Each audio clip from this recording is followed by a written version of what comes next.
కాశ్మీర్లో కొంత భాగాన్ని పాకిస్తాన్ చట్టవిరుద్ధంగా ఆక్రమించడం, కాశ్మీర్ని జీవనాడిగా చెప్తూ ఉగ్రవాదాన్ని ఎగదోస్తోంది. ఇలాంటి సమయంలో దాయాది దేశంగా భారతదేశం మమ్మల్ని ఇబ్బంది పెడుతోందని ఓ పక్కన కథలు చెప్పి మళ్ళీ అమెరికాతో దగ్గరికి వెళ్ళి ఏడ్చింది పాకిస్తాను.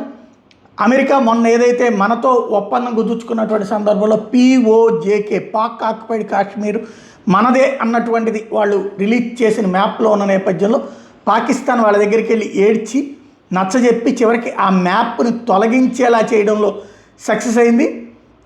పాక్ విదేశాంగ ప్రతినిధి తాహిర్ అంద్రాబీ ఈ విషయాన్ని చెప్పుకొచ్చారు. ఏదైతే మ్యాప్ షేర్ చేయగానే మేము వెంటనే వాళ్ళని అధికారులు సంప్రదించాం, కాశ్మీర్ విషయంలో భారత్ తన వైఖరిని బలంగా వినిపిస్తున్నది కాబట్టి ఇలాంటి పరిస్థితి జరిగిందన్నటువంటి చెప్పుకొచ్చారు.